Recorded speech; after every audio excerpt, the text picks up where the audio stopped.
क्या पढ़ा था नदियों में? क्या कह रहे हो? नदियों में ही क्या पढ़ा था? कौन सी नदियाँ पढ़ी थी लास्ट की आपकी? वोल्गा पढ़ ली थी, राइन पढ़ ली थी, पो नदी पढ़ ली थी,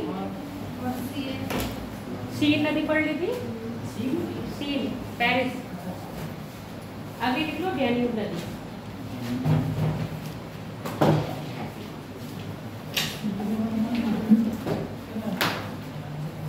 डैन्यूब के लिए मैं तुम्हें यहाँ दिखा के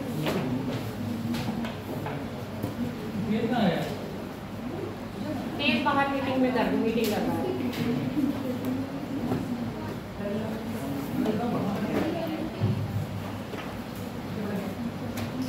डैन्यूब नदी लिखो, ऑन कर दिया। यूरोप में है।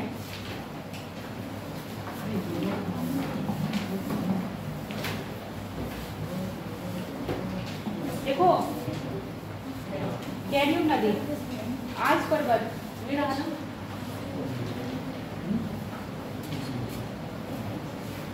आज से उसका क्या हो रहा है? उद्गम हो रहा है। पहली बात यूरोप की, पहले इसकी विशेषता लिख लो। यूरोप की एकमात्र ऐसी नदी, यूरोप की एकमात्र ऐसी नदी जिसका जल प्रवाह क्षेत्र 5 देशों में है, वो 10 देशों में है तथा 5 देशों की राजधानी इस पर अवस्थित है। यूरोप की एकमात्र ऐसी नदी जिसका जल प्रवाह क्षेत्र 10 देशों में है तथा इस पर 5 देशों की राजधानियां अवस्थित है, तथा इस पर 5 देशों की राजधानियां अवस्थित है। जो आल्प से निकलती है, आल्प से निकलकर पूरब की ओर बहती हुई काला सागर में अपना जल गिराती है। आल्प से निकलकर पूरब की ओर बहती हुई काला सागर में अपना जल गिराती है।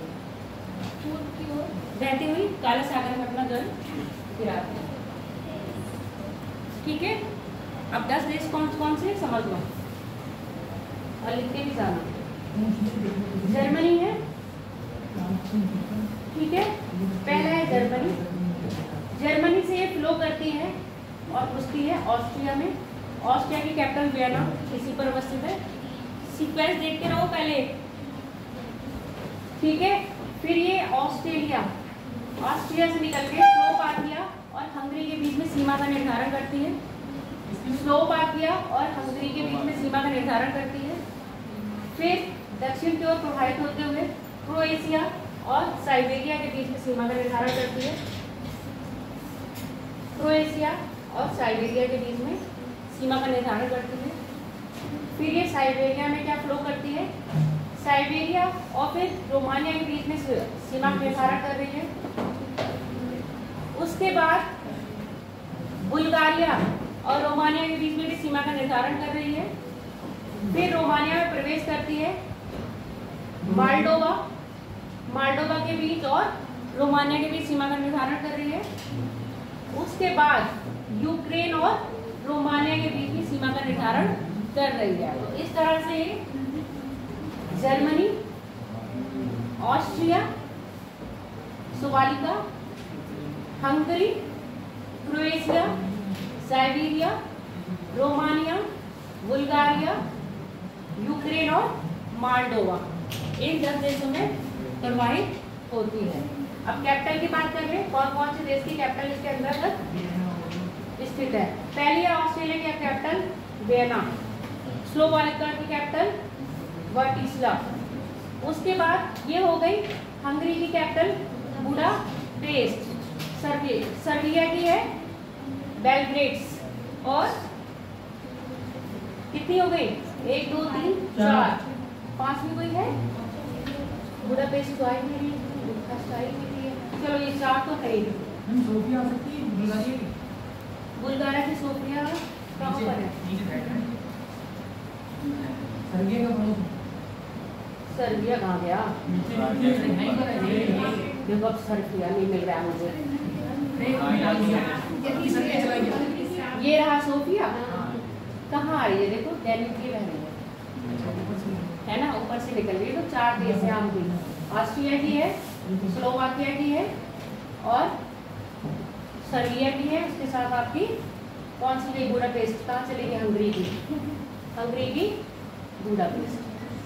ठीक है, ये 4 राजधानियां हैं, तो लिख लो इसमें। तो कार्ड की 4 कर लें। हाँ, कार्ड की 4 करो, 5 भी अगर समझ नहीं आएगी तो देख लो। फिलहाल इसमें नहीं दिख रही है, तुम अपने को देखो। पहले लिखो हंगरी की वियना, हंगरी की वियना, ओ सॉरी, ऑस्ट्रिया की वियना, हंगरी की बुडापेस्ट, ऑस्ट्रिया की वियना, वियना, हंगरी की बुडापेस्ट।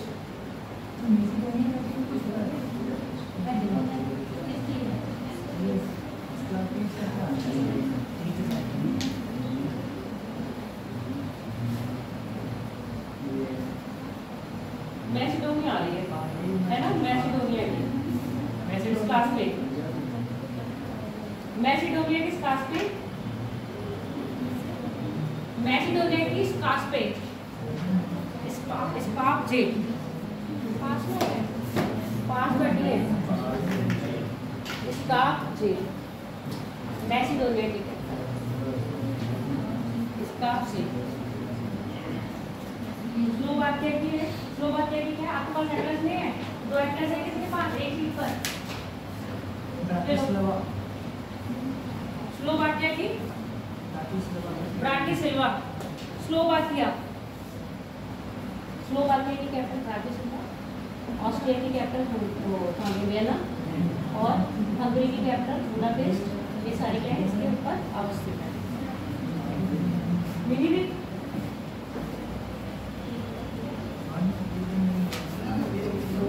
देश में बता दे रही हूँ, कैपिटल लिखो।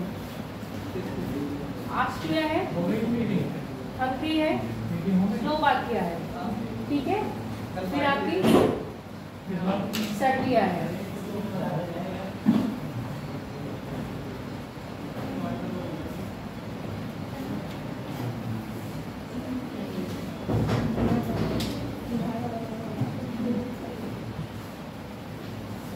चलो अगली लिख दो।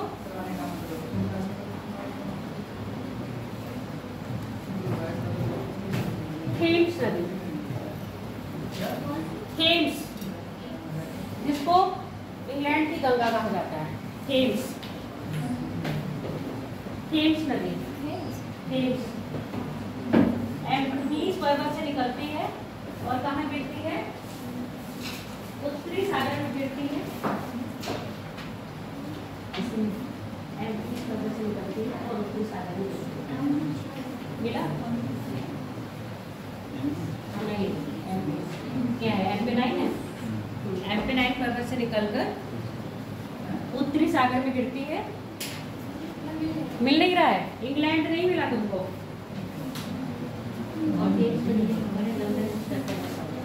मिला? यूरोप में जाओ,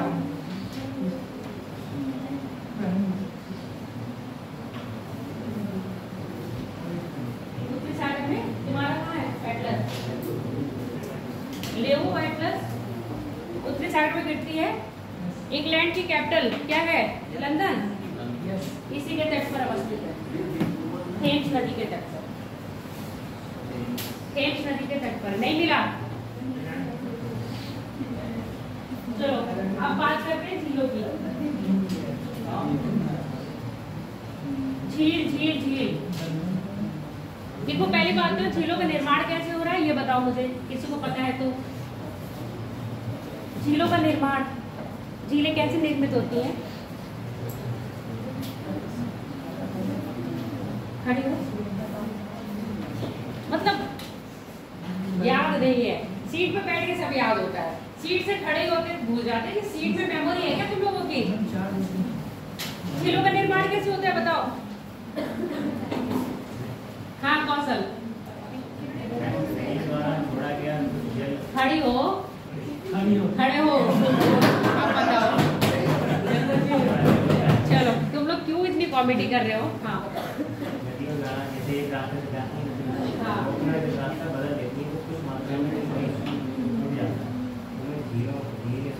तो इस तरह से जो झील बन रही है उसको क्या कह रहे हैं?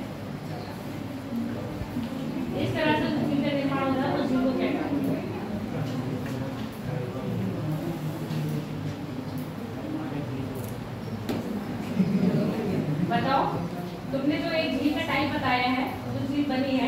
नदियों द्वारा जब मार्ग परिवर्तन कर लिया जाता है तो कुछ स्थान पर पानी क्या हो जाता है, भर जाता है। तो ऐसी झीलें जो निवेश प्रक्रिया के द्वारा जो झीलें निर्मित होती है उसको क्या कहते हैं?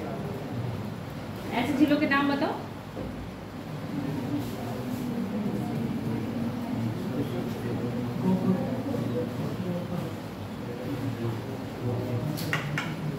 गोपुर झील।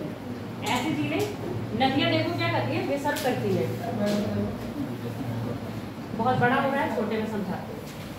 जब नदियां पहाड़ से निकलती ना बहुत स्पीड होती है, जैसे वो मैदान में आते हैं तो विसर्ग करना शुरू कर देते हैं। विसर्ग मतलब ऐसे समझ लो जैसे सांप बहुत तेज चलता है तो लहराता है, तो वो लहराते लहराते कैसे हो जाता है, कभी कभी ऐसे हो जाता है। तो नदियां भी लहराते लहराते ऐसे होती है। जब यहाँ पर गाद जमा हो जाता है तो यहाँ पर क्या बन जाता है, झील बन जाती है और नदियाँ सीधे निकल जाती है और नदियों के किनारे झील का निर्माण हो जाता है। ऐसे झील को कहते हैं गोपुर झील। ये झील का पहला टाइप हो गया। और दूसरा टाइप तेज, बताओ दूसरा टाइप झील का।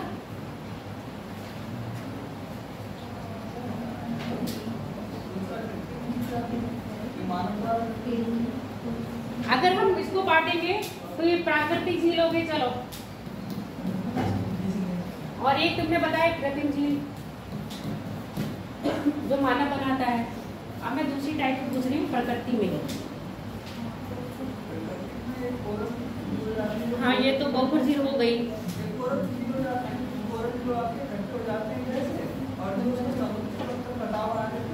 लैगून झील, लैगून झील, चलो लैगून झील हो गई। चलो तीसरी बताओ फिर। उल्का, वो कौन सी हो गई आपकी, ग्रेटर झील है ना। इसके बाद अगली झील, अगली झील का निर्माण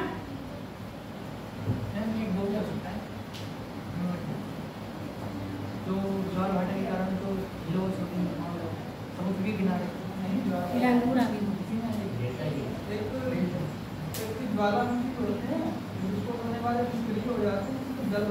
हाँ, उसको भी क्रेटर झील बोलते हैं, चाहे वो उल्का पिंड से हो चाहे वो सी से हो, वो भी क्रेटर झील होती है।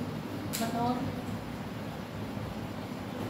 जो इस टॉपिक में आज निकलना है तुम लोगों ने वो नहीं दिया। ये तुमने सारी भारत की झीलों के नाम वो बताए हैं। भारत में जिस प्रकार की झीलें मिलती हैं वो झीलों से है, चाहे आपकी गोपुर झील हो गई, चाहे आपकी लैगून झील हो गई, चाहे आपकी क्रेटर झील हो गई, ये सारी झीलें भारत में मिलती हैं। इसके अलावा और बताओ झीलें।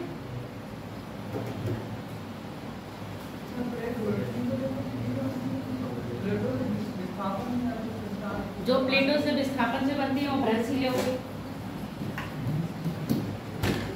चौथी और बताओ।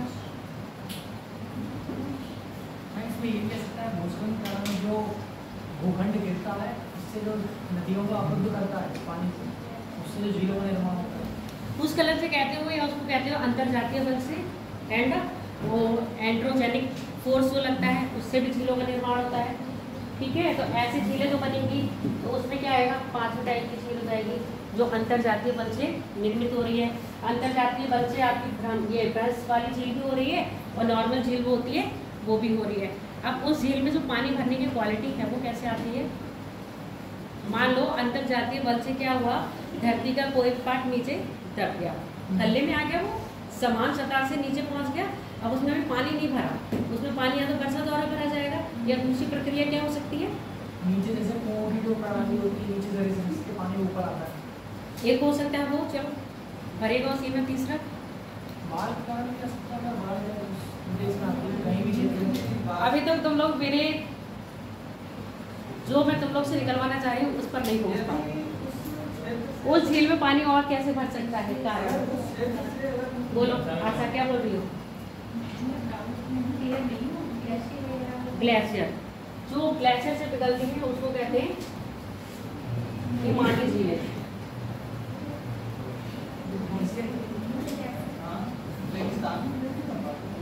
हिमानी झीलें, मरुस्थल में भी झीलों का निर्माण होता है, वो पवनों द्वारा होता है। मरुस्थलों में जो झीलों का निर्माण होता है वो पवनों द्वारा होता है। पवनें क्या करती हैं, अपने साथ धूल को लेके चली जाती हैं और स्थान क्या हो जाता है, खलने में चला जाता है। अगर बाई चांस, वैसे तो मरुस्थल में झीलें बहुत कम ही मिलती हैं, मिलेंगी भी तो कम मिलेंगी बरसात के टाइम पर, अदरवाइज नहीं मिलेंगी। तो ठीक है, तो आज का हमारा झीलों में इतनी क्वालिटी बढ़ी है। हम सिर्फ पढ़ रहे हैं आज हिमानी झीलें, ऐसी झीलें जो किससे बन रही है, ग्लेशियर्स के द्वारा निर्मित हो रही हैं।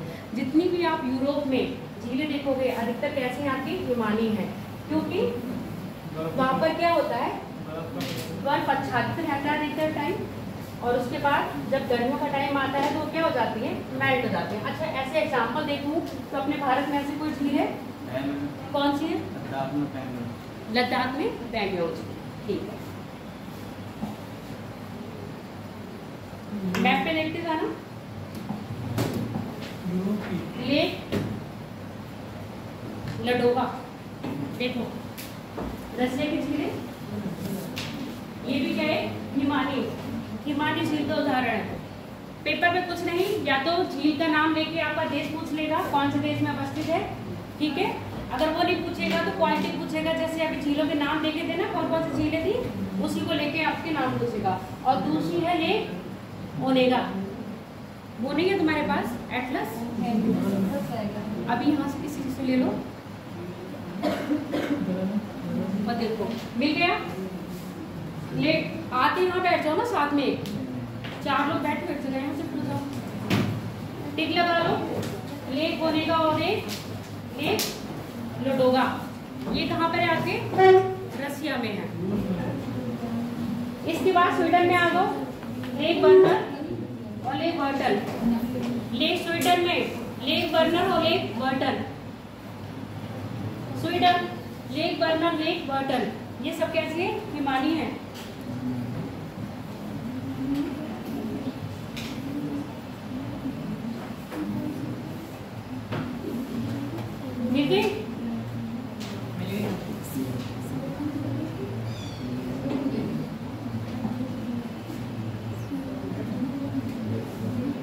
इसके बाद यहाँ आ जाओ, लेक कांस्केट मिल गई, इटली के उत्तर में, हंगरी के पश्चिम में,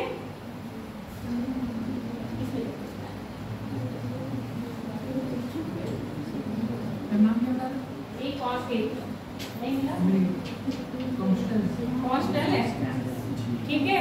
इस झील की विशेषता ये है कि ये झील 3 देशों के साथ अपनी सीमा बनाती है, हंगरी के साथ, जर्मनी के साथ और स्विट्जरलैंड के साथ। बाकी तुमने जितनी भी झील पढ़ी किसमें थी, वो रसिया में थी, वो दोनों झीलें, और बाकी इधर थी स्विट्जरलैंड में। नॉर्मल क्वेश्चन है, हजारों झीलों का शहर किसको कहा जाता है, फिनलैंड को कहा जाता है। झीलों से ज्यादा सवाल नहीं आते, झीलों से आते भी हैं तो कौन से आते हैं आपके, सुपीरियर झील हो गई, कैस्पियन, कैस्पियन देख लो, कैस्पियन। कैस्पियन एक्चुअल में क्या है, झील है, पर इसको सागर की संज्ञा दी जाती है, ठीक है। हालांकि ये किसको, एशिया और यूरोप को बांटता है, तो कुछ हिसाब से एशिया में भी आनी चाहिए, कुछ हिसाब से यूरोप में भी आनी चाहिए। जब आप एशिया पढ़ोगे तो एशिया में आएगा, जब आप यूरोप में पढ़ोगे तो यूरोप में आएगा। फिलहाल ये है, यूरोप ने अपने मैप में इसको दिखा रखा है, दिखाया है कि नहीं, हाँ, यूरोप ने इसको अपने मैप में दिखा रखा है, तो आप इसको यहीं पर पढ़ लो। कैस्पियन सागर पहले बताती है, जिस देश से सीमा लगाती है उसमें कजाकिस्तान है, रसिया है, जॉर्जिया है, अजरबैजान है और आपका ईरान है, इसके साथ साथ तुर्कमेनिस्तान है। अच्छा, जॉर्जिया नहीं, जॉर्जिया का ब्लैक सागर, रसिया हो गया, अजरबैजान हो गया, ईरान हो गया, तुर्कमेनिस्तान और कजाकिस्तान हो गया। सबसे बड़ी खारे पानी की झील है, विश्व में सबसे बड़ी खारे पानी की झील।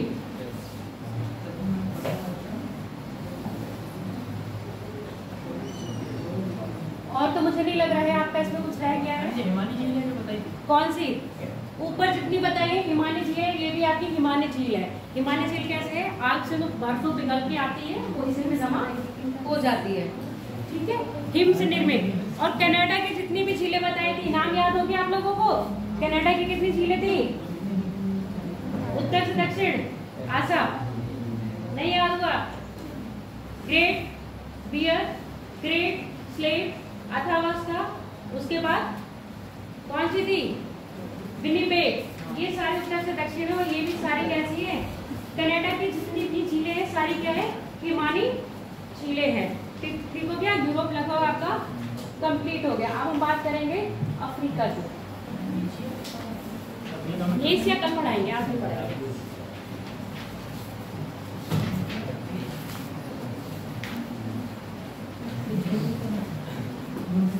झीलों से क्वेश्चन सिर्फ मैचिंग के लिए बनेगा। झीलों का नाम दे देंगे और देश का नाम दे देंगे मैच करने के लिए। या उनकी क्वालिटी पूछेंगे, हिमानी झील है या मीठे पानी की झील है। अगर हम स्वाद के आधार पर बात करें तो झीलों को दो टाइप में बांटा गया है, मीठी और खारी। जितनी भी हिमनद झीलें होंगी कैसी होंगी, मीठी झील होंगी। कैस्पियन कैसी आपकी, खारी। और जितनी भी लैगून झील होंगी, लैगून जब इंडिया की झीलें पढ़ाएंगे तब, क्योंकि अभी यहाँ पर लैगून झील कोई भी ऐसी नहीं है तो लैगून है। इंडिया में देखकर लैगून झील पढ़ोगे। जैसे आपने इंडिया की सबसे बड़ी लैगून झील का नाम सुना है,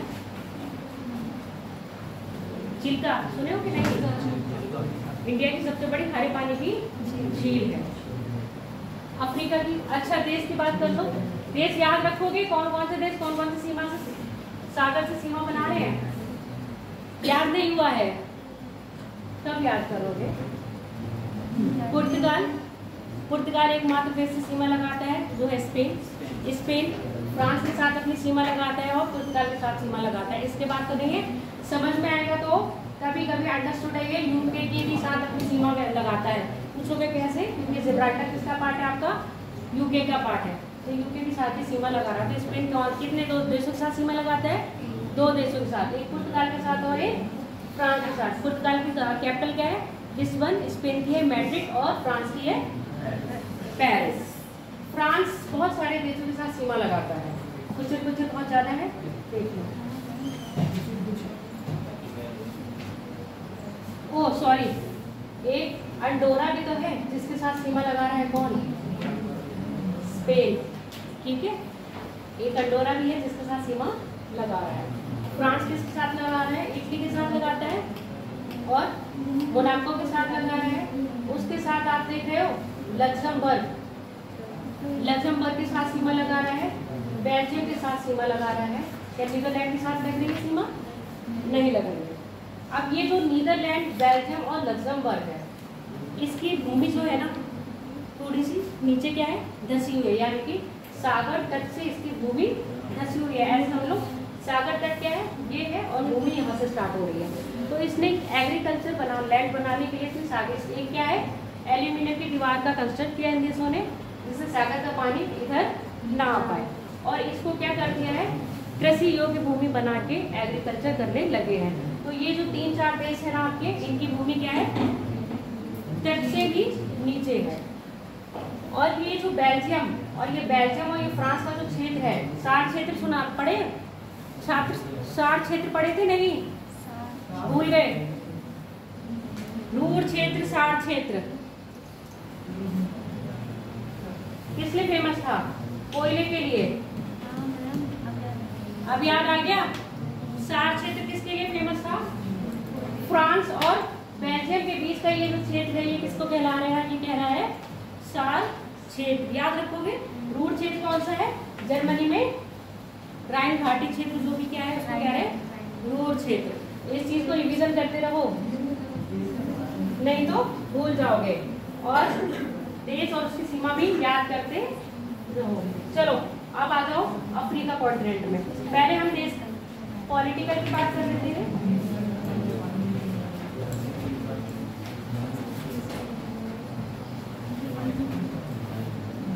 देखो अफ्रीका कॉन्टिनेंट के जो उत्तर में देश है, पूरब से पश्चिम चल रहे हैं, पश्चिम से पूरब चलो, हम चल रहे हैं पूरब से पश्चिम।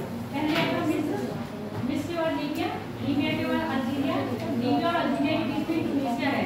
भैया मिस्र, लीबिया, अल्जीरिया के बीच में ट्यूनीसिया, उसके बाद मोरक्को। मिल गया कि नहीं, ठीक है। ये सारे देश भूमध्य सागर से क्या लगा रहे हैं, सीमा, अफ्रीका कॉन्टिनेंट पर। मिस्र, लीबिया, ट्यूनीसिया, अल्जीरिया और मोरक्को, ये सारे देश किससे सीमा लगा रहे हैं आपके, भूमध्य सागर से। इसके बाद इधर आ जाओगे तो मोरक्को, मोरक्को के बाद वेस्टर्न सहारा,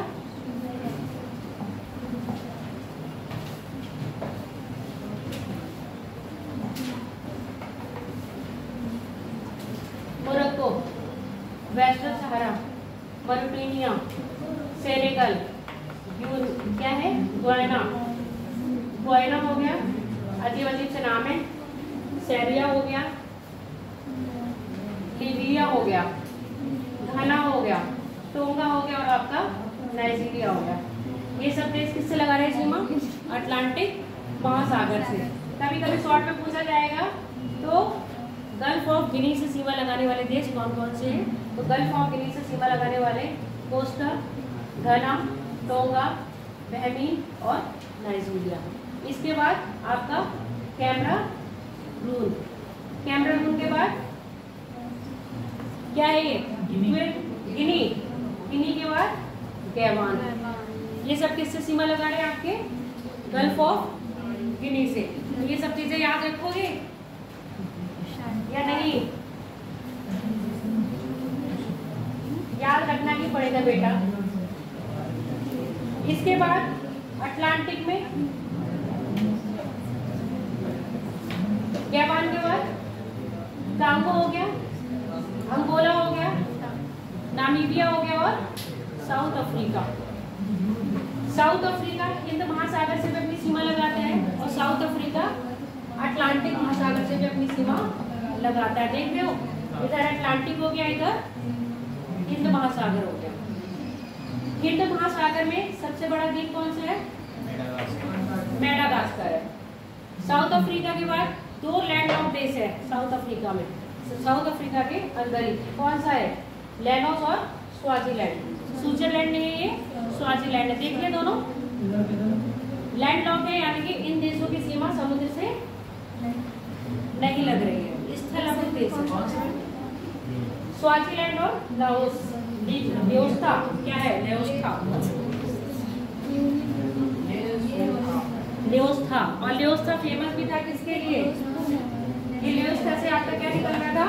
ट्रांसवाल रेंज यहीं पर आ रही थी, ट्रांसवाल रेंज यहीं पर आ रही थी ना। किसके लिए फेमस थी ट्रांसवाल रेंज?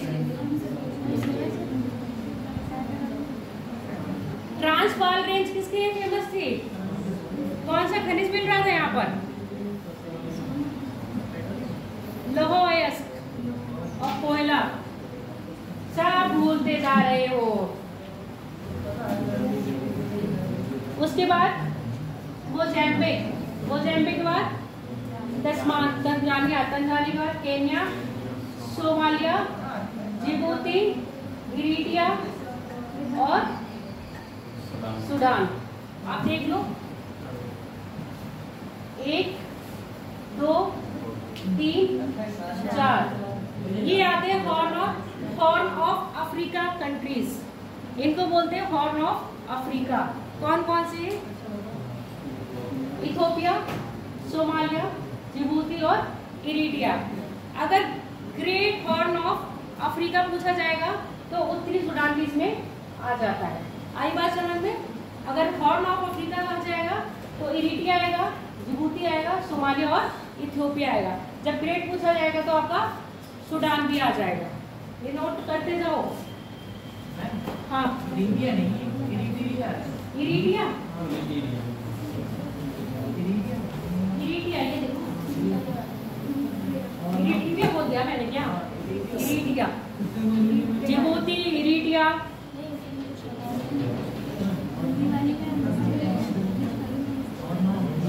चलो अब सुन लो, साहिल कंट्री पूछी जाती है। साहिल देश, साहिल देश। ये जो देश आ रहे हैं ये साहिल कंट्री में आते हैं। सूडान का साहिल क्षेत्र, साहिल क्षेत्र अभी नोट करवा दूंगी। साहिल क्षेत्र, साहिल क्षेत्र वो है जो सहारा मरुस्थल के बीच में आ रहा है और थोड़ा बीच में आता है, आपके ग्रीन के देशों में आता है, तो वो साहिल क्षेत्र कहलाता है। हाँ, ऊपर सहारा है, नीचे क्या है आपका? ग्रीनरी आ रही है। अब यहाँ मेरी बात सुन लो, कभी कभी पूछा जाता है कौन से सागर से कौन सी सीमा लगाते हैं। अफ्रीका यूरोप से कैसे अलग हो रहा है? जिब्राल्टर और भूमध्य द्वारा। हो रहा है कि नहीं? एशिया से कैसे अलग हो रहा है?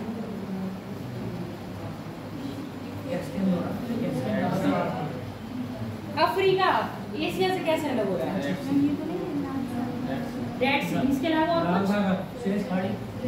सुएज खाड़ी और सुएज नहर। जोड़ने के लिए बात करें तो किससे जोड़ रहा है? ये एक प्रायद्वीप दिख रहा है छोटा सा,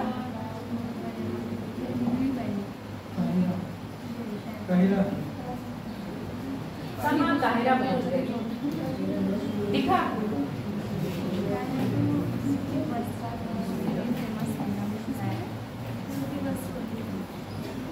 सिनाई प्रायद्वीप मिला।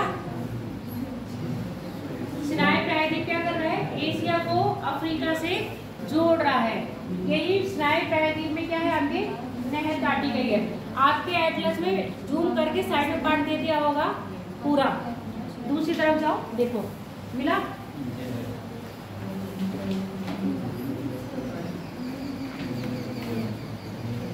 देखते जाओ। यहाँ पर जो यहाँ पर है, यहाँ पर आपका सुएज पोर्ट है, और ऊपर जाओगे तो रईस पोर्ट दिखेगा। रईस है, सईद है, सईद पोर्ट है। नाम बड़े अद्भुत रहते हैं, रईस और सईद। सईद पोर्ट है। सईद पोर्ट भूमध्य सागर में, जबकि आपका सुएज पोर्ट सुएज की खाड़ी में है। कभी कभी सीक्वेंस पूछा जाता है कि ये पूछा जाता है निम्न में से कौन से पोर्ट की स्थिति कहाँ पर अवस्थित है। तो याद रखोगे, सईद पोर्ट कहाँ है आपका? भूमध्य सागर में है, जबकि सुएज पोर्ट कहाँ पर है आपका? नॉर्मली लोग क्या कहते हैं, सुएज नहर निकल रही तो एक ही पोर्ट होगा, तो फटाक से वहां लगा देते हैं। सईद पोर्ट को कोई याद नहीं रखता है। और ये दोनों ही पोर्ट क्या करते हैं? कस्टम ड्यूटी लेते हैं। जब भूमध्य सागर से कोई सामान यहाँ पर आएगा तो सईद पोर्ट क्या करता है? अपनी कस्टम ड्यूटी लगाता है। और उसके बाद जब कोई सामान यहाँ से जाएगा तो ये पोर्ट भी क्या करता है? अपनी कस्टम ड्यूटी लगाता है। अफ्रीका को एशिया से डिवाइड करने वाली जो नहर है वो सुएज नहर है। इसी द्वीप को काट के बनाई गई है। किसको? कौन सा द्वीप है ये? वो प्रायद्वीप कौन सा है? सही, सिनाई प्रायद्वीप। सिनाई प्रायद्वीप को काट के बनाई गई है। नॉर्मल पूछा जाएगा तो इसी नहर पे क्या बना दिया है? ब्रिज बना दिया है। और ब्रिज बना दिया है तो आप ये देख रहे हो, ये पार्ट किसका है? अफ्रीका का ही तो पार्ट है। यहाँ से तो एशिया अलग नहीं हो रहा है ना। काटा कहाँ से है? नहर निकाली यहाँ से है। तो पॉलिटिकली किस में है? ये मिस्र का ही तो पार्ट है। और मिस्र किस में आ रहा है? अफ्रीका में आ रहा है। अब यहाँ देखो, ये जॉर्डन और इराक जो आपका इजराइल है वो किसके पार्ट में आ रहा है? एशिया के पार्ट में आ रहा है। तो मिस्र और इसको जोड़ने वाला जो प्रायद्वीप है वो कौन सा है? सिनाई प्रायद्वीप। आई बात समझ में? तो पेपर में पूछा जाएगा कि सिनाई प्रायद्वीप कहाँ है, तो अपने उसमें बना के क्या करोगे? लिख लोगे। और प्रायद्वीप क्यों कह रहे हैं?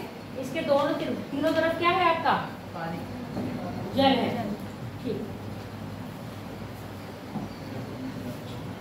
लाल सागर से सीमा बनाने वाले कौन कौन से देश होंगे? इजिप्ट होगा, सूडान होगा, इरिट्रिया होगा और जिबूती।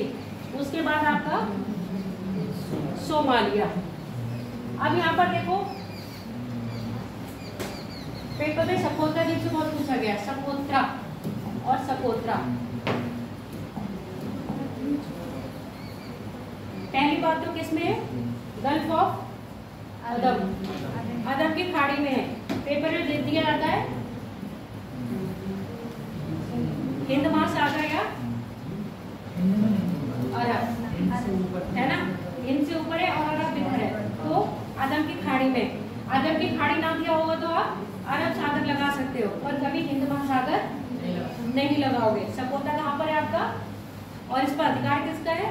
तो इथियोपिया के पास, सोमालिया के पास, पर अधिकार किसका है? यमन का। ऐसे द्वीप याद रखना। और सकोत्रा से 2-3 बार पूछ लिया गया क्वेश्चन। इससे पहले बता चुके हैं, अभी वो दो आए ही नहीं, बताएंगे नहीं। अब देख लो यहाँ जो द्वीप लग रहे हैं, एक है पेंबा, पेम्बा, पेम्बा, पेम्बा है जंजीबारा से ऊपर, पेम्बा मिला, उसके नीचे जंजीबारा, जंजीबारा के नीचे फामिया, क्या है फामिया, माफिया, फाफिया, फामिया, माफिया, माफिया गैंग है यहाँ पर, माफिया। ये सारे देखो किसके पास हैं, अधिकार किसका होगा इस पर, तंजानिया का होगा ना, याद रखोगे। जंजीबारा किसका है, तंजानिया का है।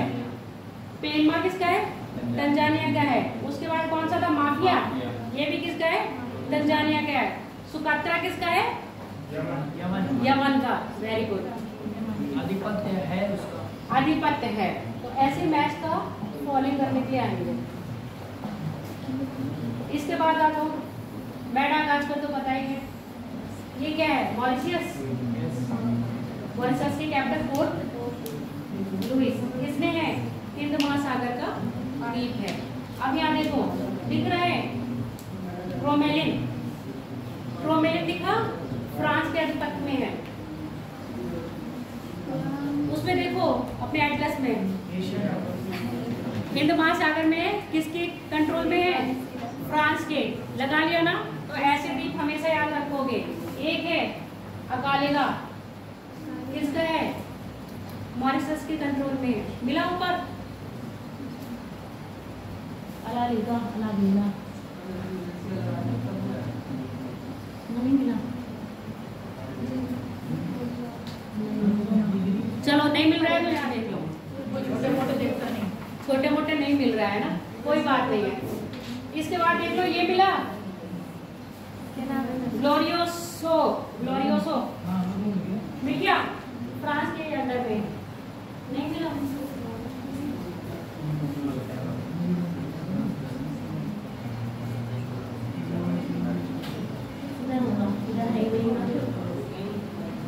नहीं है ना तुम लोगों के उसमें, कोई बात नहीं, तो नाम लिख लो। मेडागास्कर के जस्ट ऊपर है, होगा बेटा मेडागास्कर,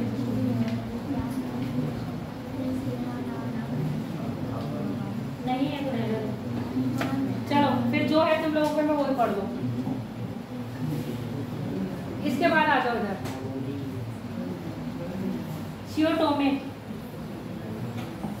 गिनी की खाड़ी में है।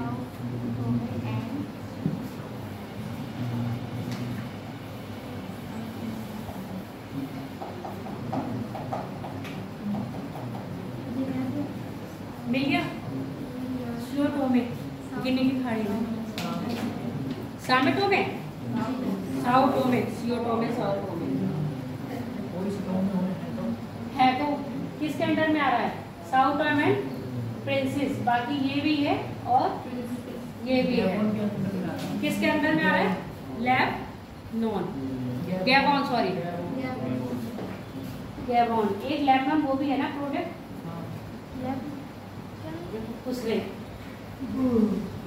अब देखो मालाबो, मालाबो मिला, किसमें है, गिनी की खाड़ी में। जितने भी ये प्रायद्वीप मतलब ये द्वीप है, आपको बस क्या रखना है यार, कौन सी खाड़ी में है।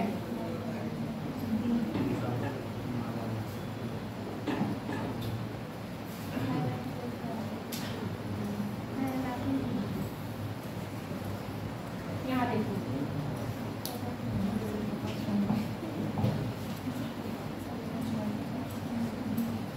मैडेरा, आइसलैंड मिला,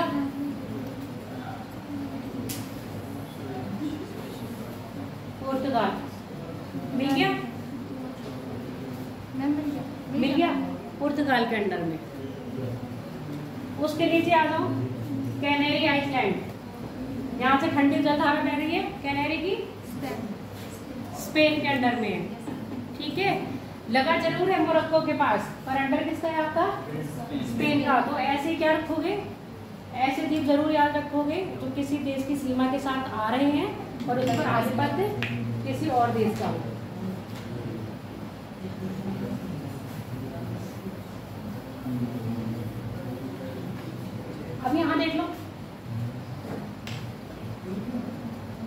जिब्राल्टर देखा था, और दूसरा देखो मेलिला, जिब्राल्टर और मेलिला। जिब्राल्टर के नीचे मेलिला है, इस पर स्पेन का अधिकार है। ये दिख रहा है मेलिला, स्पेन नहीं दिखा है, नहीं दिखा।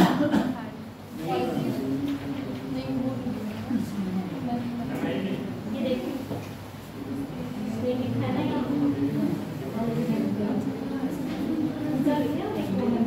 क्यूटा उसके ऊपर है, देखो क्यूटा मिला, क्यूटा के पास ही देखो मेलिला, दोनों ही स्पेन के आधिपत्य में है। नहीं है तो वहीं पर क्या करोगे, ऐसे मार्क बना के उसका नाम लिख लो। अगर नहीं है ना तो वहीं पर मार्क बना के नाम लिख लो।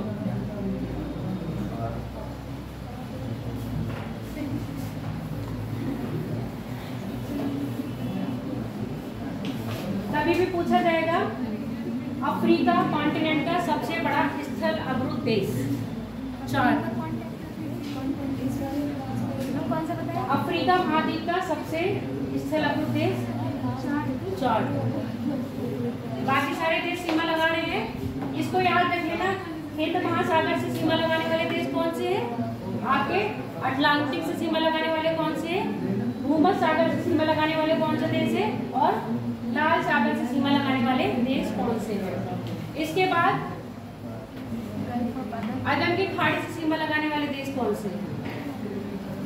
आप देख लो, जिब्राल्टर देख ले, यहाँ पर एक संधि है, बाब दा कौन सा है? मुदेन, बाब अल मुदेन, बाल अब अल मडेन है, मदेन है, मदेन, मडीन, कहीं मुदेन दे रखा होता है, कहीं मडेन दे रखा होता है, ठीक है। तो बाबा अल मुदेन किसके बीच में है? आपके अदम की खाड़ी और लाल सागर को जोड़ती है, एशिया को अफ्रीका से अलग करती है। मिल गया स्वाति?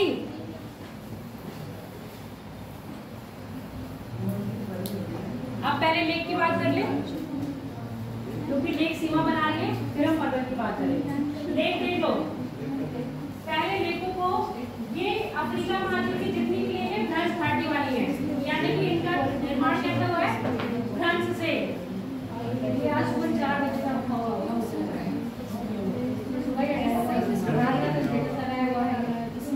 पता नहीं कहाँ मंदिर गया था पूजा करने, सोमवार का व्रत रखा है।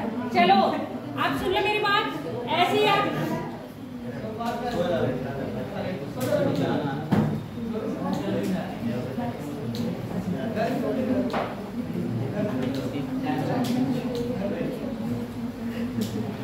देखो, आपके एटलस में यहाँ लिखा हुआ ग्रेट रीफ लिखा है, और यहाँ भी लिखा है ग्रेट रीफ। मिला? रिफ्ट मिला नहीं मिला? उसमें देखो, मेरी तरफ मत देखो, ग्रेट रीफ यहीं पर लिखा है, लेक के आसपास।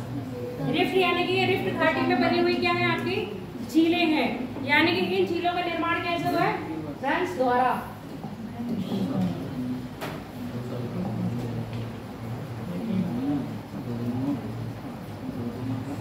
रिफ्ट के द्वारा इनका क्या हुआ है? निर्माण। अब यहाँ पर कोई आपको ऐसी झील दिखेगी जो हिमालय झील होंगी? नहीं। हिमालय बन जाएगी यहाँ पर झील? ये बताओ मुझे, क्यों नहीं बनेगी? अब रीजन दो मुझे, जिसने इतनी स्पीड में बोला नहीं बनेगी, बताओ। ये भूमध्य रेखा यानी कि एकमात्र ऐसा महाद्वीप जिससे तीनों ही रेखा गुजरती है, कर्क रेखा, मकर रेखा और विषुवत रेखा। और ये वाला जो क्षेत्र है वो कैसे है? सूर्य का प्रकाश लंबवत पड़ता है, यानी कि उष्णकटिबंधीय क्षेत्र में आता है। जब ये उष्णकटिबंधीय क्षेत्र में आता है तो यहाँ का तापमान क्या होगा? बहुत ज्यादा हाई, और बहुत ज्यादा हाई रहने के कारण यहाँ पर मरुस्थल पाए जाएंगे, सवाना घास भी पाए जाएंगे, पर्णपाती वन भी पाए जाएंगे, सदाबहार वन भी पाए जाएंगे, पर यहाँ हिम नहीं पाए जाएंगे। पर इसका एक अपवाद भी है, यहाँ पर हिम भी मिलते हैं, पर हिमनद झीलें नहीं पाई जाएंगी। आई बात समझ में? यहाँ पर हिमनद झीलें नहीं पाई जाएंगी।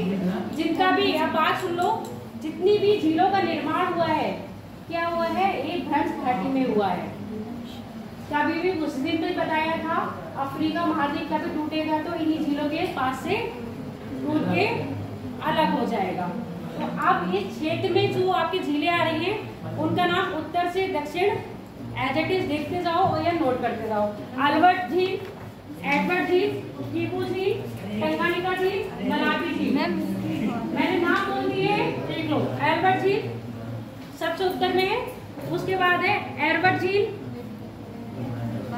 उसके बाद कीवी झील, मिल गए, उसके बाद टंगानिका, टंगानिका के बाद मलावी, मिल गया। यहाँ पर देखो एल्बर्ट, एल्बर्ट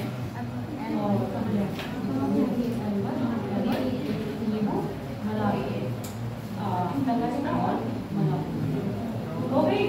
ये सारी झीलों को ऐसे याद कर लोगे उत्तर से दक्षिण। और झीलें कैसी है ये भ्रंश घाटी में निर्मित है, यानी कि भ्रंश झील है। उसके बाद हम बात करेंगे अफ्रीका महाद्वीप की सबसे बड़ी झील। अफ्रीका महाद्वीप की सबसे बड़ी झील विक्टोरिया झील। अफ्रीका महाद्वीप की सबसे गहरी झील कहाँ गया? टंगानिका। सबसे गहरी और सबसे बड़ी, समझ में आ रहा है? सबसे बड़ी और सबसे गहरी टंगानिका। सबसे गहरी टंगानिका और सबसे बड़ी झील विक्टोरिया। गहरी और बड़ी में समझ में आया कि नहीं? बड़ी विक्टोरिया और गहरी अंतर समझ में आ रहा है? क्या है अंतर? गहरी की बात करेंगे तो ऐसे जाएगी, आकार में जाएगी तो स्क्वायर वर्ग क्षेत्रफल में, ठीक है। तो विक्टोरिया क्या है? क्या कितने स्क्वायर वर्ग क्षेत्रफल में है और गहरी सबसे ज्यादा गहरी ये है। अब बात कर लेते हैं कौन कौन से देशों से कौन कौन सी लग रही है सीमा। केन्या से लग रही है विक्टोरिया की, देखते जाओ। लग रही है केन्या से लग रही है, केन्या के बाद तंजानिया से लग रही है। क्या रवांडा से लग रही है? रवांडा की कैपिटल किगाली है, इस बार आया था। और सूडान की कैपिटल खार्तूम, उससे भी दोनों ही क्वेश्चन बने थे, तो क्वेश्चन याद कर लेना। क्या बुरुंडी से लग रही है? नहीं लग रही है। क्यों? इनके बीच में क्या आ रहा है? तंजानिया आ रहा है। इसके बाद युगांडा से लग रही है, युगांडा की कैपिटल कंपाला, विक्टोरिया के तट पर अवस्थित है। याद रखोगे कि नहीं? युगांडा की कैपिटल कंपाला विक्टोरिया के तट पर अवस्थित है। बाकी किसी की भी कैपिटल विक्टोरिया के उस पर अवस्थित नहीं है। आपका जो इक्वेटर है विक्टोरिया से होके गुजरता है। अपने उसमें देखो, इसमें मत देखो, तुम्हारे पास है, मैं तो बता रही हूँ। इक्वेटर यानी कि विषुवत रेखा किससे निकल रही है? विक्टोरिया से होकर गुजरती है। इसके बाद आ जाओ टंगानिका। कौन कौन से देश लग रहे हैं? तंजानिया रिपब्लिक, कांगो रिपब्लिक, उसके बाद देखो बुरुंडी लग रहा है, जिम्बाब्वे, जिम्बाब्वे जिम्बाब्विया होगा, जिम्बाब्विया नीचे जिम्बाब्विया है, ठीक है। जिम्बाब्विया से, कांगो रिपब्लिक से, बुरुंडी से और तंजानिया से किसकी सीमा लग रही है? टंगानिका की। आप देख लो बुरुंडी की जो कैपिटल है क्या है? बुजुम्बुर, बुजुम्बुरा किससे लग रही है? टंगानिका से अपनी सीमा लगा रही है। तो दो मिल गई ना। विक्टोरिया से कौन लगा रहा है? बुरुंडी की, बुरुंडी की, रवांडा की, युगांडा की, और बुरुंडी की किससे लग रहा है? तंजानिया से। अगली देखो, लेक न्यासा या लेक मलावी, दोनों ही नाम से जाना जाता है इसको। लेक न्यासा या लेक मलावी सीमा लग रही है तंजानिया से। तंजानिया के नीचे है फिर साउथ में मोजाम्बिक, मोजाम्बिक के इधर जाओ तो मालवी, मलावी, ठीक है। मलावी देश के बीच में है, मलावी से सीमा लग रही है, तंजानिया से सीमा लग रही है और मोजाम्बिक से सीमा लग रही है। क्या इसमें कोई किसी की कैपिटल इस पास अवस्थित है? किसी की कैपिटल अवस्थित नहीं है। क्लियर हो गया? अब बात करेंगे अगली स्लीप पर। बहुत छोटी छोटी है, कौन सी है? अल्बर्ट और एबर्ट। कौन कौन से देश के साथ सीमा लगा रहा है? युगांडा के साथ और कांगो रिपब्लिक के साथ। एडवर्ड रवांडा के साथ, उसके बाद उसके बाद कांगो से। आप देख लो, एक स्थल अवरुद्ध यानी कि दूसरी कौन सी शिला? चार्ट पर आ जाओ। कहाँ चला गया? लेक चार्ट के साथ सीमा लगा रहा है, नाइजीरिया के साथ सीमा लगा रहा है, और किसके साथ लगा रहा है? कैमरून के साथ सीमा लगा रहा है। कैमरून। नाइजर भी है। बता, नाइजर बता दो दिया। नाइजर भी आ रहा है, आपको उसमें नाइजर नहीं रखा है, इतनी बड़ी बताई हुई है। चलो, तो 4 देशों के साथ सीमा लगा रही है, नाइजर के साथ, नाइजीरिया के साथ, कैमरून के साथ और चार्ट के साथ। हो गया। अगली बात करते हैं नदियों की। पहली लिख लो, लेक विक्टोरिया। वो लेक विक्टोरिया कह रहे, नील नदी। हाँ, नील नदी। नदियों के विषय सब लिखोगे ना, लिखो नील नदी। हाँ, हेडिंग पहले डालो अफ्रीका महाद्वीप की नदियां। अफ्रीका महाद्वीप की नदियों में लिखो नील नदी।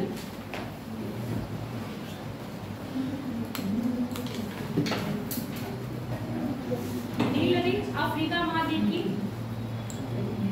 नील नदी अफ्रीका महाद्वीप की सबसे लंबी नदी है।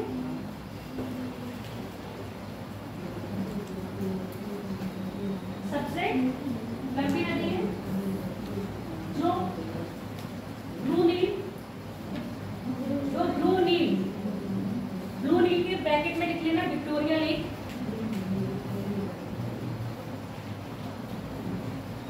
तथा श्वेत नील, विक्टोरिया लेक ब्रैकेट में लिख लेना विक्टोरिया लेक। तथा श्वेत नील सबसे लंबी नदी है जो ब्लू नील के ब्रैकेट में लिख लो विक्टोरिया लेक। उसके बाद दूसरा लिखो तथा श्वेत नदी के ब्रैकेट में लिखो टाना लेक। टाना भी है कहीं भी है, जो भी है वो लिखो टाना लेक। ठीक है, ये लिखवाया है ब्रैकेट में, इसका मतलब है ब्लू लेक किसे, ब्लू नील निकल रही है विक्टोरिया से और श्वेत नदी निकल रही है टाना लेक से। इन लोग की संयुक्त धारा मिलती है सूडान की कैपिटल खार्टूम। लिख रहे तथा टाना लेक, श्वेत लेक नदी लिखा क्या है, ब्लू नील ये तथा श्वेत नदी का ये कि संयुक्त धारा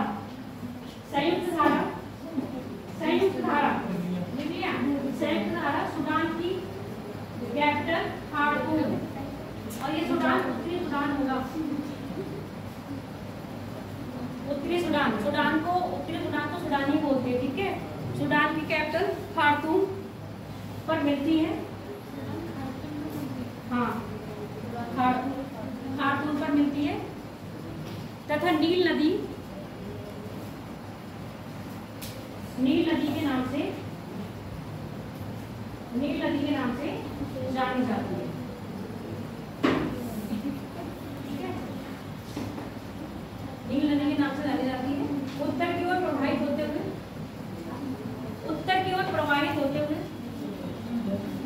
भूमध्य सागर में, उत्तर की ओर प्रवाहित होते हुए भूमध्य सागर में गिरती है।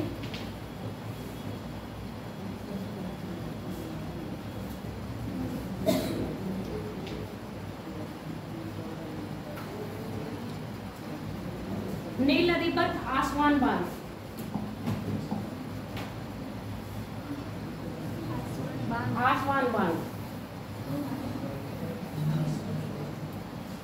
नील नदी पर आसवान बांध संयुक्त धारा है। एक बांध आपका ब्लू नदी पे बना है, एक बांध आपका श्वेत नदी पे बना है।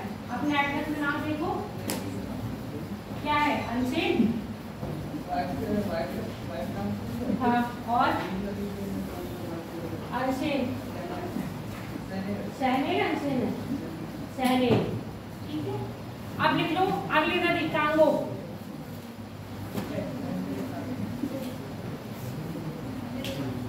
जब फेर बनाओगे तो इसके बांध भी लिखोगे, ठीक है। कांगो नदी लिखो।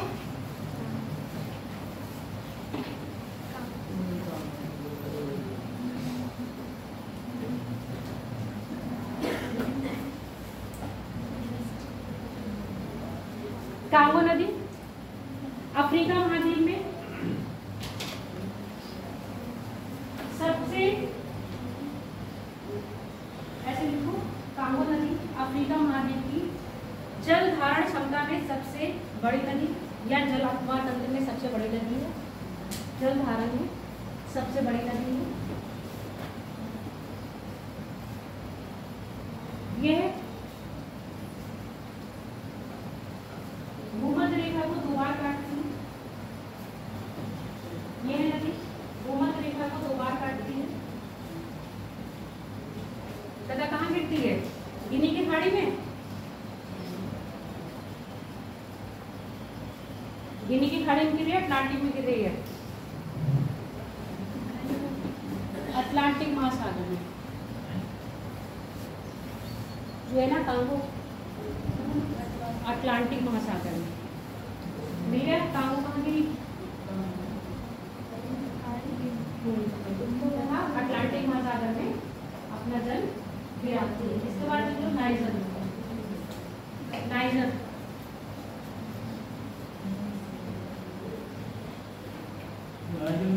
हाँ, नाइजर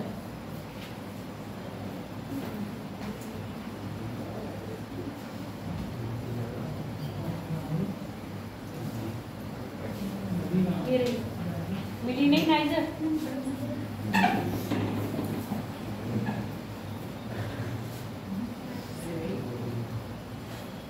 ये रही नाइजर नदी। नाइजर नदी अफ्रीका महाद्वीप में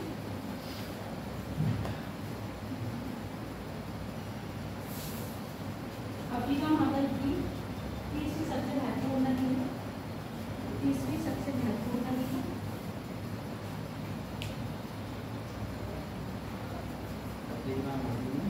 तीसरी सबसे महत्वपूर्ण नदी है। इस नदी पे कैंची बांध बना हुआ है। कैंची नाइजर पे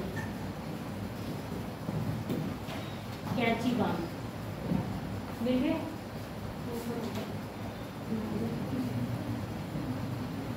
कैंची है, कैंची जो भी होगा, कैंची कैंची बांध बना हुआ है, ठीक है। तथा ये गिनी की खाड़ी में अपना जल गिराती है। कौन सी? गिनी की खाड़ी में।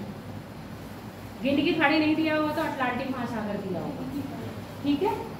गिनी की खाड़ी नहीं दिया हुआ तो पेपर में अटलांटिक दिया होगा।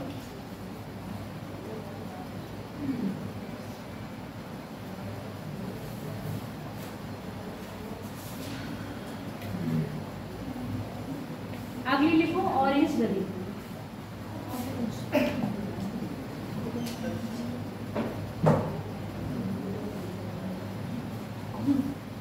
ये रहेगा ऑरेंज। अफ्रीका डेक्कन स्वर्ग पर्वत से निकलकर, डेक्कन स्वर्ग पर्वत से निकलकर पश्चिम की ओर प्रवाहित होते हुए, हाँ, डेक्कन स्वर्ग पर्वत से निकलकर पश्चिम की ओर प्रवाहित होते हुए साउथ अफ्रीका तथा नामीबिया, साउथ अफ्रीका तथा नामीबिया के बीच सीमा का निर्धारण करती हुई प्रवाहित होते हुए नामीबिया तथा साउथ अफ्रीका के मध्य सीमा का निर्धारण करते हुए अटलांटिक महासागर में गिर जाती है। अटलांटिक महासागर में गिर जाती है। आप लोगों ने अपने मैप पे कुछ चीज नोटिस करी है? कभी कभी नदियां दिखा रहे हैं तो फैली हुई दिखा रहे हैं, ऐसे। जैसे नाइजर देखो, कांगो देखो, ऐसे दिखा रहे हैं ना। और कभी कभी नदियां दिखा रहे हैं, बेतरकाएं दिखाई नहीं रहे। तुम लोगों ने क्वेश्चन नहीं पूछा मुझसे,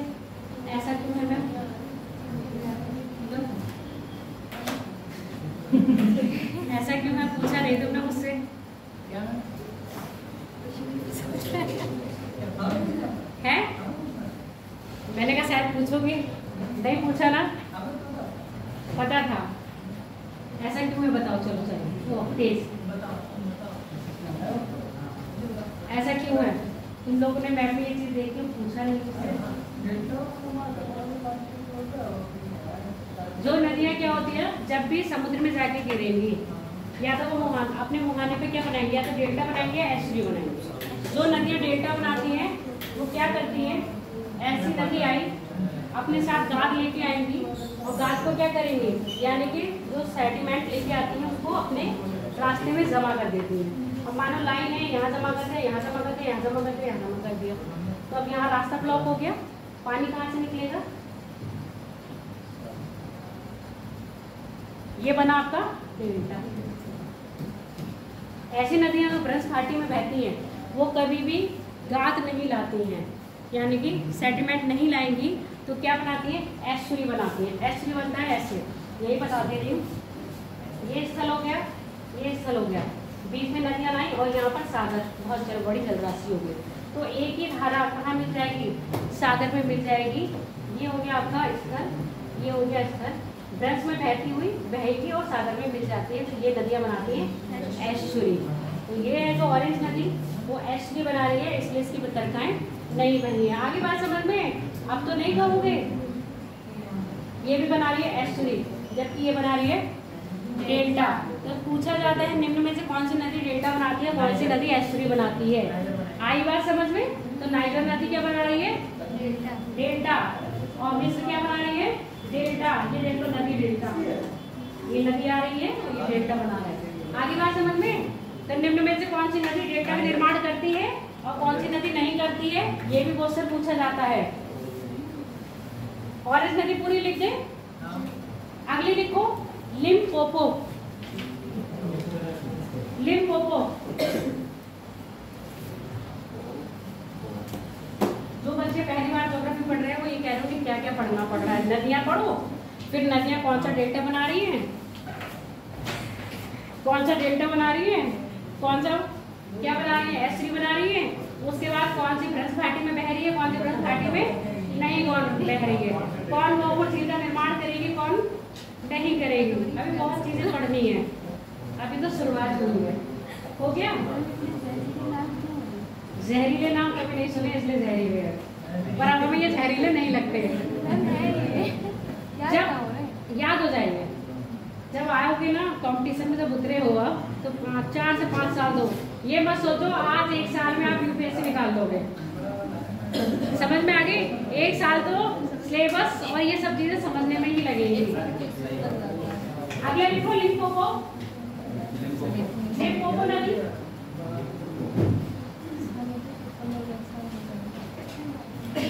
मकर रेखा को 2 बार काटती है, इसकी विशेषता बस अधिकतर यही है। लिम्पोपो नदी मकर रेखा को 2 बार काटती है। इसके बाद लिखो जाम्बेजी नदी। जाम्बेजी,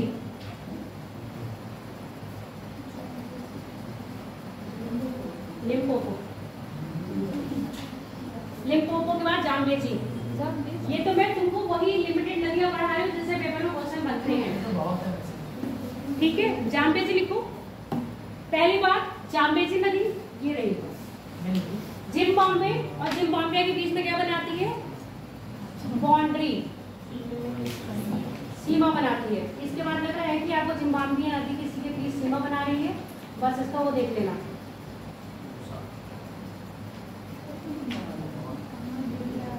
दिशा मैंने नहीं बताया है क्योंकि जब दिशाएं बहुत बदलती हैं, कहाँ से निकल रही है, कटंगा के पठार से निकलती है, क्षेत्र से दक्षिण की ओर फ्लो करते हुए कहाँ आ रही है, नामीबिया और किसके बीच में, जिम्बाब्वे के बीच में सीमा का निर्धारण कर रही है। उसके बाद जिम्बाब्वे और जिम्बाब्वे के बीच में सीमा का निर्धारण कर रही है। यहीं पर क्या है, जिम्बाब्वे बांध है और यहीं पर आपका बनता है कौन सा जलप्रपात बनाती है, एंजिला जलप्रपात। एंजिला बना रही है विक्टोरिया, विक्टोरिया जलप्रपात बनाती है जिम्बाब्वे नदी।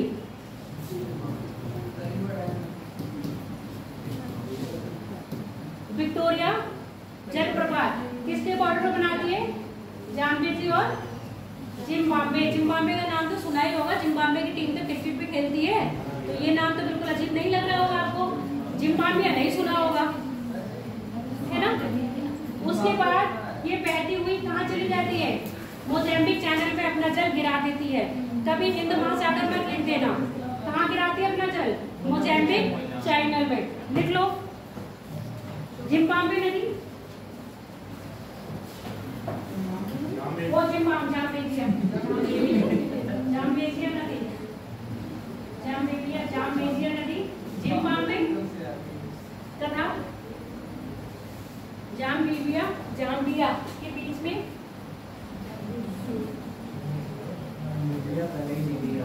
बीच में, सीमा का निर्धारण करते हुए विक्टोरिया जलप्रपात। अब जलप्रपात भी नहीं सुने होंगे, जलप्रपात सुने हो लड़कियों? अब ये कह रहे हैं नया जहर और आया है, वाटरफॉल, झरना। ठीक है, कभी कभी पूछा जाता है झरना। अब सुन लो क्वेश्चन कैसे बनता है। एक तरफ झरने के नाम दे दिए जाएंगे, एक तरफ नदियों के नाम दे दिए जाएंगे।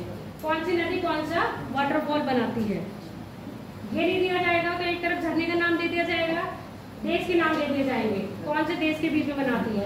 और बेटा बनाना होगा तो झरना देंगे, नदी देंगे और देश देंगे। आगे बात समझ में?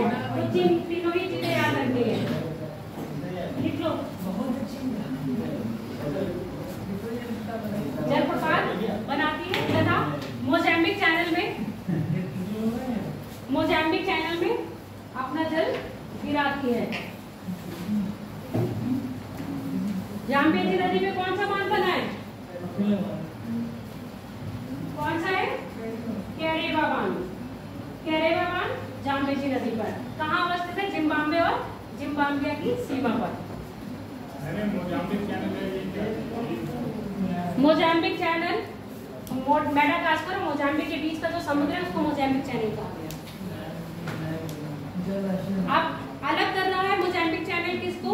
मेडागास्कर को मोजाम्बिक से।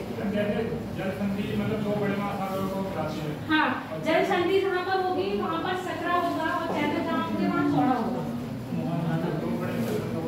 दो बड़े स्थलखंडों को अलग कर देंगे। लिख लिया? कहाँ गिर रही है? मोजाम्बिक चैनल में। क्वेश्चन पूछा जाएगा मोजाम्बिक चैनल किसको अलग करता है? मेडागास्कर को मोजाम्बिक से। देख लो एक द्वीप यहाँ पर भी मोजाम्बिक चैनल में अवस्थित देश द्वीप क्या है? बसास द इंडिया और यूरोपा किसके अंडर में आ रहा है? ये फ्रांस के अंडर में है। तो द्वीप याद कर लेना। अब हम बात करेंगे प्रमुख पर्वतों की। पहला लिख लो किलिमंजारो।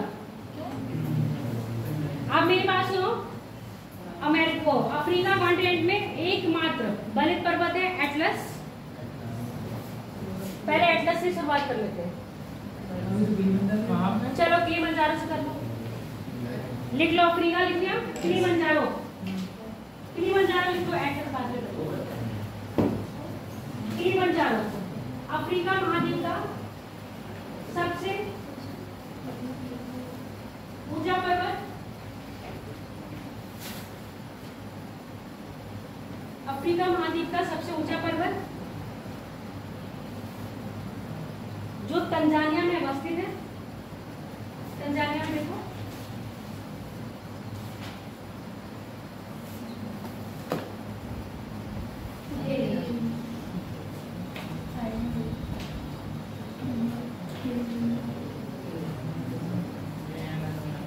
ठीक है, जो तंजानिया में अवस्थित है।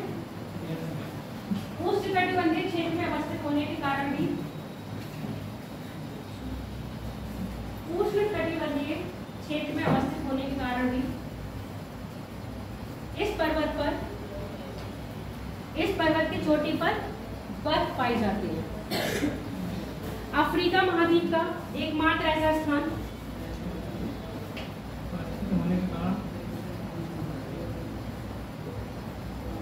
इसके शिखर पर बर्फ पाई जाती है। अफ्रीका महाद्वीप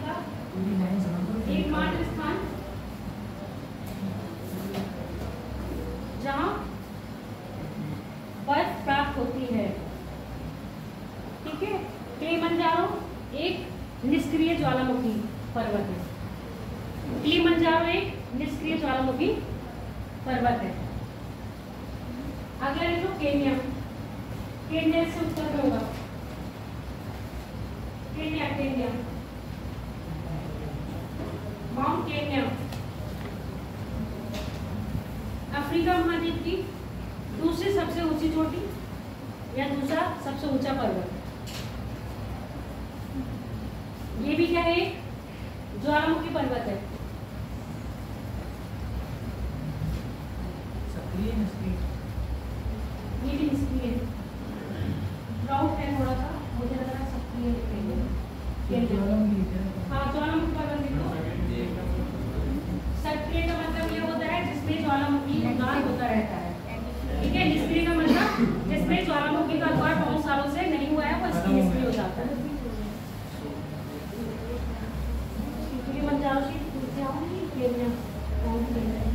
ऊपर होगा उत्तर में। ऊपर नीचे नहीं। ये है, ठीक है। लिख लिया? 5099 लिख ली? पूरा लिखना सेंटेंस। जो कहाँ पर अवस्थित है? केन्या देश में अवस्थित है। केन्या में अवस्थित है। अगला लिख लो Mount Cameroon. Mount Cameroon, Mount Cameroon Africa महाद्वीप का सक्रिय ज्वालामुखी पर्वत। अफ्रीका महाद्वीप का सक्रिय ज्वालामुखी पर्वत।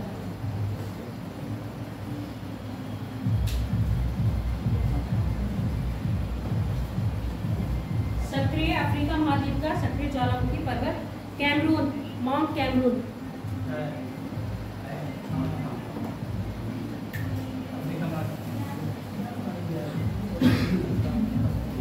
अगले लिख लो Drakensberg. Drakensberg South Africa. Drakensberg लिखिए। साउथ अफ्रीका में, साउथ अफ्रीका के पूर्व में अवस्थित डेक्कन स्वर्ड पर्वत एक बलित पर्वत है। डेक्कन स्वर्ड पर्वत एक बलित पर्वत है। डेक्कन स्वर्ड पर्वत एक बलित पर्वत है। आप लिख लो एटलस पर्वत। एटलस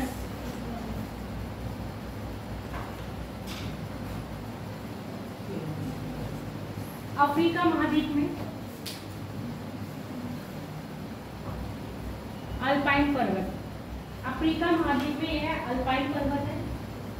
अल्पाइन पर्वत सुन लो, समझ लो क्यों कह रहे हैं इसको। अल्पाइन युग हो तो पर्वत इसलिए क्योंकि इस युग में अधिकतर बलित पर्वतों का निर्माण हुआ है, जिसमें आपके इटली का आल्प्स हो गया, न्यूजीलैंड का दक्षिणी आल्प्स हो गया, ऑस्ट्रेलियन आल्प्स हो गया। अधिकतर इन्हीं पर्वतों की क्या हुआ है? निर्माण हुआ है। इसको इसलिए इसको कह रहे हैं अल्पाइन पर्वत।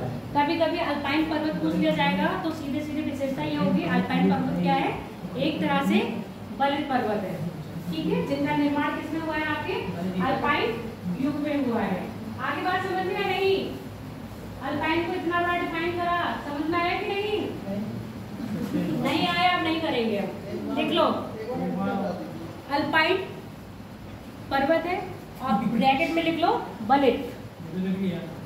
बलित लिख लियो ना ब्रैकेट में, बस ठीक है। इसका क्षेत्र, इसका विस्तार लिखो। इसका विस्तार मोरक्को, अल्जीरिया, ट्यूनीसिया। इसका विस्तार मोरक्को, अल्जीरिया, ट्यूनीसिया। मोरक्को का नाम हिस्ट्री में सुने हो? कौन आया था मोरक्को से? मोरक्को से कौन आया था? कौन अफ्रीकी यात्री आया था?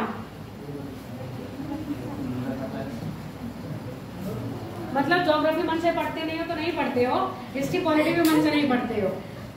मोरक्को नहीं पता? मोरक्को से कौन आया था? Ibn Battuta. पता ही नहीं है। मोरक्को से एक बार बतूता आया था और मोरक्को की कैपिटल क्या है? रबात। मोरक्को, अल्जीरिया, तुनीसिया 3 देशों में क्या है? इसका विस्तार है। और एटलस को 5 भागों में बांटा गया है। एटलस को 5 भागों में बांटा गया है। मध्य एटलस, सहारा एटलस, मध्य एटलस, सहारा एटलस, ग्रेट एटलस। आपको उसमें लिखा होगा ये ग्रेट एटलस, मध्य एटलस, सहारा एटलस, एंटी एटलस।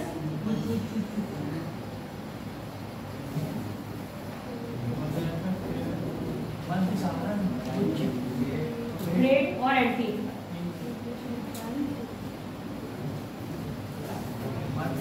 जो बच्चे पहली बार कॉम्पिटिशन कर रहे होंगे उनको वास्तव में जहर लग रहा होगा ना, कटक जहर लग रहा होगा। पॉलिटी वो भी जहर। राष्ट्रपति के अनुच्छेद याद करें कि प्रधानमंत्री के। बैठो। झील हो गई, नदियां हो गई, पर्वत हो गए, पठार, मैदान लिख लो। मैदान अफ्रीका महाद्वीप की घास के मैदान, अफ्रीका महाद्वीप के घास के मैदान। बाहर जाओ, बाहर जाके बात करो। अफ्रीका महाद्वीप के घास के मैदान।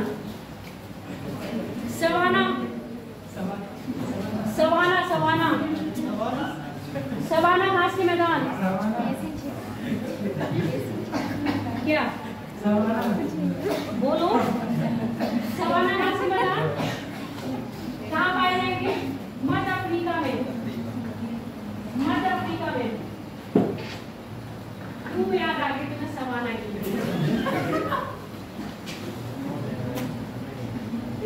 मध्य अफ्रीका की। इसके बाद लिख लो वेल्ड। सवाना के बाद वेल्ड।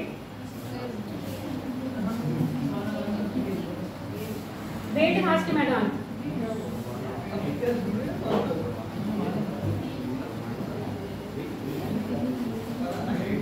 वेल्ड घास के मैदान। दक्षिण अफ्रीका।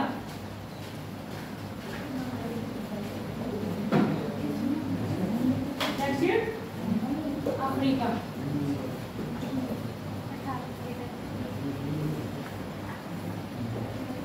हो गया? अफ्रीका हो गया है। अब हम करेंगे क्वेश्चन। कल हम पढ़ेंगे एशिया। एशिया पढ़ के आना। बैठो में कहाँ जा रहे हो? क्वेश्चन करना है।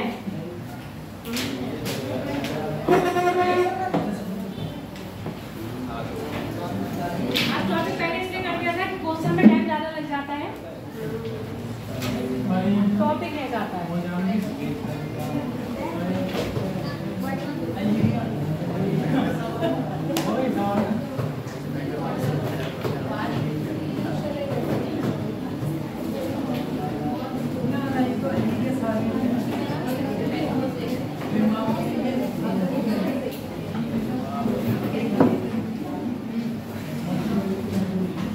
चलो बताओ। एटना ये कर लिया था क्या उस दिन? ये वाला कर लिए थे? नहीं करे? चलो करा भी होगा तब भी, नहीं करा होगा तब भी। आज मैं नहीं बताऊंगी, आप लोग बताओगे। कुछ तो पर्वत पढ़ चुके हो और टाइम भी बता देना। मैच करो। एटना सबसे नीचे, नीचे ऊपर मत बताओ, नाम बताओ। एटना, सिसिली, ठीक है। इसके बाद कोटोपैक्सी, इक्वाडोर, डी ऑप्शन।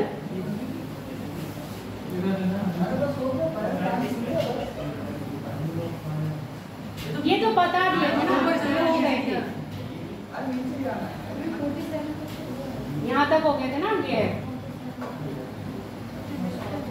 आप बताओ। हैमिल्टन, बर्मिंघम, एम्स और अंसान, ये पढ़ा हुआ है। नहीं कहोगे, इससे पहले टॉपिक हुआ है, यही हुआ है, खनिज उत्पादन। पूछ रहे थे ना उस दिन कि कैसे मैडम, कैसे आएंगे कैसे आएंगे, बताओ। ऐसे क्वेश्चन आते हैं।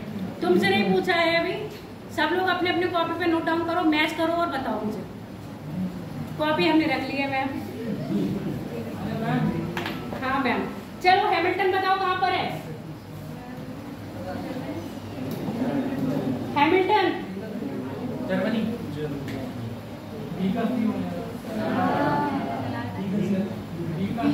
यूके। हाँ ये सही है। देख लो, टी का पहला ये होगा और ये होगा, ये आंसर नहीं होगा, ये आंसर नहीं होगा। अब देख लो ए का दूसरा कहाँ जा रहा है? आंसर हो गया सी। क्या कह रहे हो?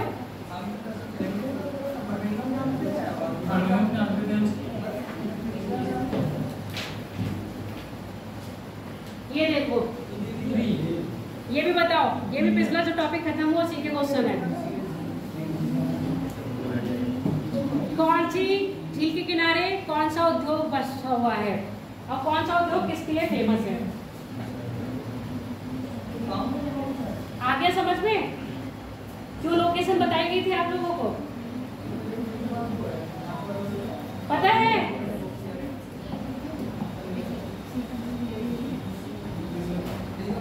बताओ।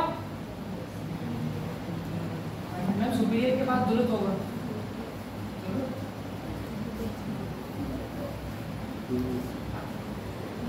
कहाँ की सुपीरियर? दुलत होगा पहला। ठीक, अगला बताओ।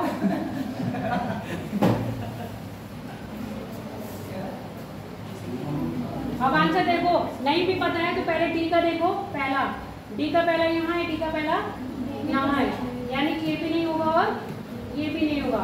सी का देखो चौथा कहाँ पर है? बी भी होगा। आंसर हो गया डी, ओंटारियो के पास। हैमिल्टन कनाडा में था, ठीक है। दुलुथ पता चल गया कहाँ पर है? सुपीरियर में। Michigan, Detroit, eri, Gary. Clear हो गया? डेट्रॉइट किसके लिए फेमस है? डेट्रॉइट फेमस किसके लिए है? दुलुथ किसके लिए है? हैमिल्टन किसके लिए है? और गैरी किसके लिए है? अगर ऑर्बिटर बनाते तो ऑटोमोबाइल, दुलुथ इस्पात, हैमिल्टन इस्पात। गजब बेइज्जती, जब पढ़ोगे नहीं तो बेइज्जती होगी। संसार का सर्वाधिक जनसंख्या वाला मरुस्थल?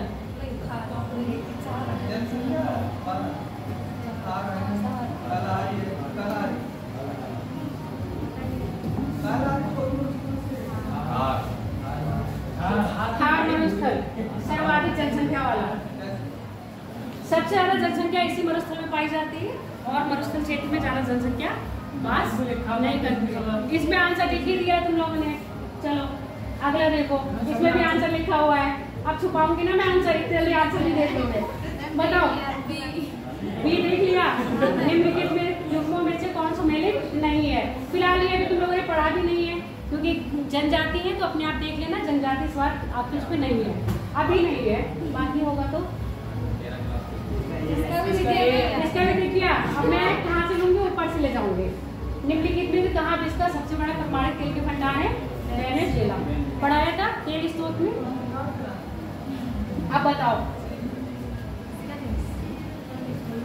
आप देखो हेडिंग देखो, सूची 1 को सूची 2 से मिलाइए। रिवर और 5 रुपया। अब बताओ ऑप्शन पहले बेटा आंसर है, फिर ऑप्शन से आ रहा है। बताओ। कोलोराडो, दामोदर, नील और जाम्बेजी। जाम्बेजी नदी पे कौन सा बांध है? कैरिंगा बांध।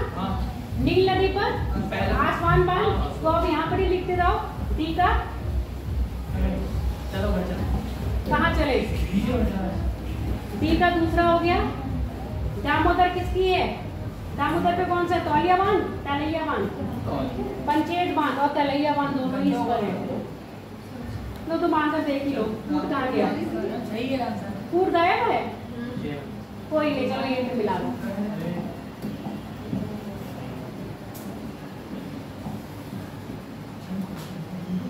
जिम्बाब्वे, दामोदर, पंचेत, नील, आसमान, और कोलोराडो हुबर। ठीक है, तुम लोगों ने कुछ लिया है क्वेश्चंस वगैरह करने के लिए या नहीं? इसको बताओ, डोनेटर्स किसके लिए है और कहाँ पर है? फेमस किसके लिए है और कहाँ पर है? यूक्रेन का होगा। डोनेटर्स यूक्रेन, हाँ, कुर्नेटस, ये निकालो हमें। लंकाशायर और सार। लंकाशायर जर्मनी का, जर्मनी का होगा। लंकाशायर यूके का है, सार जर्मनी का है। अभी ये सार क्षेत्र पढ़ाया है, फ्रांस और बेल्जियम के बीच का क्षेत्र। डोनेट्स यूक्रेन और डोनेट रसिया। यहाँ पर युद्ध चल रहा है। ठीक है, तभी तो पता है।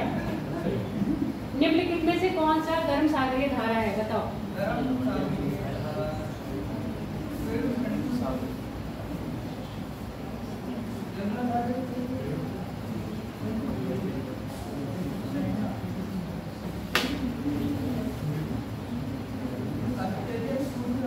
पूर्वी ऑस्ट्रेलिया की जलधारा गर्म जलधारा। इतना दिमाग रखा करो कि पश्चिम महाद्वीपों के पश्चिम में ठंडी जलधारा चलती हैं। ठीक है, महाद्वीपों के पश्चिम में ठंडी जलधारा चलती है, पूरब में चलेगी गर्म। साफ साफ लिखा है, चीख चीख के कह रही है कि मैं गर्म हूँ, मैं गर्म जलधारा हूँ। ठीक है, अगला देखो, आंसर यहाँ दिख गया, पढ़ो इसको जरा। निम्नलिखित में से कौन सी ठंडी समुद्री जलधारा है?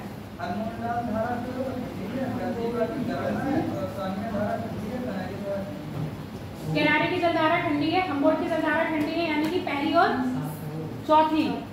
इसके बाद ब्राजील की जलधारा गर्म जलधारा है। एक एलिमिनेट करोगे आंसर आ जाएगा आपका। दो यहाँ से निकाला, दो यहाँ से निकाला, दो यहाँ से निकाला, आंसर हो गया सी। इसका भी आंसर देख ही लिए हो, इसका भी देख ही लिए हो। मैं काट के ला रही थी।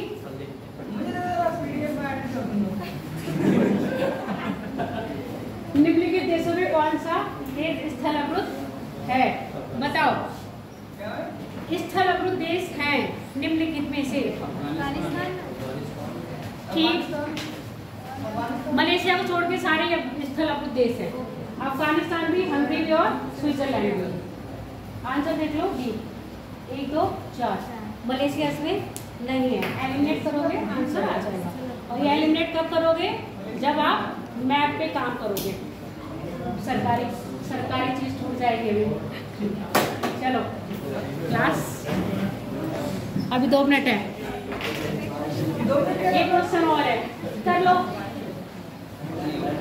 इसका क्वेश्चन कहाँ गया? संसार का सर्वाधिक, बैठो बैठो, सक्रिय ज्वालामुखी कौन सा है? आंसर नहीं आना चाहिए। तिलायु है ना। कोटोपैक्सी भी क्या है आपका? सक्रिय ज्वालामुखी है। फ्यूजियामा कहाँ पर है? जापान में। वेसुवियस कहाँ पर है? इटली में है। कोटोपैक्सी कहाँ है आपका? दक्षिण अफ्रीका। अब यहाँ देख लो, आगे व्याख्या भी पढ़ लो। आंसर प्रश्न काल में ये उत्तर सही था, परंतु अब ज्वालामुखी भूपट पर प्राकृतिक छिद्र या दरार जिससे होकर पृथ्वी का पिघला हुआ लावा, यहाँ पर लावा ना होना चाहिए था, मेग्मा होना चाहिए था। लावा ये उद्गार निकलने वाली वजह से भारत के एकमात्र सक्रिय ज्वालामुखी कौन सा है? बैरन है। तो इस समय ये आपका सक्रिय ज्वालामुखी नहीं है। ठीक है,